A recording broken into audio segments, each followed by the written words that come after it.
প্রাকৃতিক সম্পদ না থাকা সত্ত্বেও জাপান কিভাবে এত ধনী? তারা কেন এত বিনয়ী? জাপানে কোনো ডাস্টবিন নেই, তাহলে ময়লাগুলো যায় কোথায়? জাপান কিভাবে এত উন্নত? আমরা যে ইমোজি ব্যবহার করি তা এই দেশটিতেই 1999 সালে প্রথম তৈরি করা হয়েছিল। মেড ইন জাপান শুনলেই মনে হয় প্রোডাক্টটি ভালো হবে। ইনস্ট্যান্ট নুডলস এসেছে এই জাপান থেকেই। পৃথিবীর রোবট উৎপাদনের শীর্ষ দেশ জাপান। এখানে রেস্টুরেন্ট, হাসপাতাল, এমনকি হোটেলেও রোবটকে কাজ করতে দেখা যায়। তেল, গ্যাস, কয়লা, লোহা, তামা, ইউরেনিয়াম ইত্যাদির তেমন মজুদ না থাকা সত্ত্বেও জাপান পৃথিবীর চতুর্থ বৃহত্তম অর্থনীতিতে পরিণত হয়েছে। এশিয়া মহাদেশের সবচেয়ে আধুনিক দেশ জাপান, পুরোটাই একটা দ্বীপরাষ্ট্র। জাপানের ৬,৮৫২টি দ্বীপ থাকলেও এর সবগুলোতে মানুষ নেই। ৪৩০টির মতো দ্বীপে মানুষের বসবাস রয়েছে। জাপানের রাজধানী আর বৃহত্তম শহর হল টোকিও। এই শহরে গেলে skyscraper, high speed bullet train, রোবটের ব্যবহার অহরহ দেখতে পাবেন। যদিও টোকিও ছাড়াও জাপানে আরও বেশ কিছু উন্নত ও প্রযুক্তি নির্ভর শহর রয়েছে, তবে এত কিছু সত্ত্বেও টোকিও বিশ্বের সবচেয়ে নিরাপদ শহরগুলোর মধ্যে একটি। শুধু টোকিওই নয়, পুরো জাপানকেই বলা হয় বিশ্বের সবচেয়ে নিরাপদ দেশগুলোর মধ্যে অন্যতম।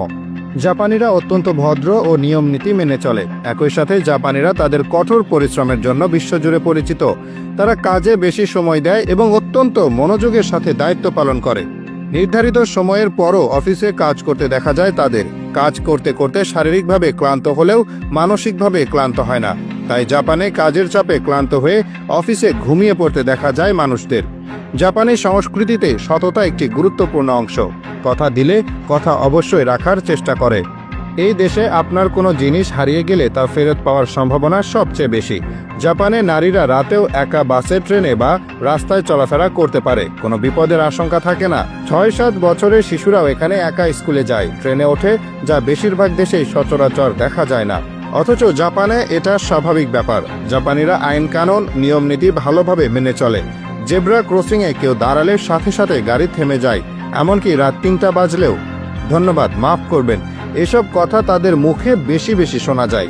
জাপানের শিনকানসেন বুলেট ট্রেন প্রতি ঘন্টায় ৩২০ কিলোমিটার গতিতে চলে আর সময় মতোই থামে। এখানকার ট্রেন ঘন্টা বা মিনিটের হিসাব করে চলে না, বরং সেকেন্ড ধরে সময় মেনে চলে। এখানে যদি কখনো কোনো ট্রেন ২০ সেকেন্ডও দেরি করে তাহলে ঘোষণা দিয়ে দুঃখ প্রকাশ করা হয়। দেশের বেশিরভাগ রাস্তায় কোনো ডাস্টবিন দেখতে পাওয়া যায় না, এমনকি ময়লার ভাগারও চোখে পড়ে না। অথচ চারদিক এতটাই ঝকঝকে পরিষ্কার যে রাস্তাঘাট ও পাবলিক প্লেসে সামান্য ময়লাও খুঁজে পাওয়া যায় না। জাপানিরা প্রায় নিজেদের আবর্জনা নিজেদের সাথে বহন করে এবং অনেকে নিজে নিজেই রাস্তার আবর্জনা পরিষ্কার করে। এখানে রাস্তায় ময়লা ফেলা অভদ্রতা ও লজ্জার বিষয়। অথচ আমাদের দেশের সবখানে ডাস্টবিন দিলেও রাস্তায় ময়লা পড়ে থাকতে দেখা যায়। একটা মজার ব্যাপার হলো, জাপানে এমন কিছু কোম্পানি আছে যাদেরকে আপনি টাকার বিনিময়ে আপনার হয়ে ক্ষমা চাওয়ার জন্য ভাড়া করতে পারবেন। জাপানের টয়লেটগুলো এত স্মার্ট যে তাতে গান বাজে, গরম সিট থাকে। সস্তায় কোথাও রাতটা ঘুমানোর জন্য এখানে আছে ক্যাপসুল হোটেল। জাপানে প্রচুর পরিমাণ ভেন্ডিং মেশিন পাওয়া যায়। শুধু পানীয় বা চকলেট চিপস নয়, এসব ভেন্ডিং মেশিনে গরম নুডলস, ডিম, ছাতা, এমনকি পোশাকও পাওয়া যায়।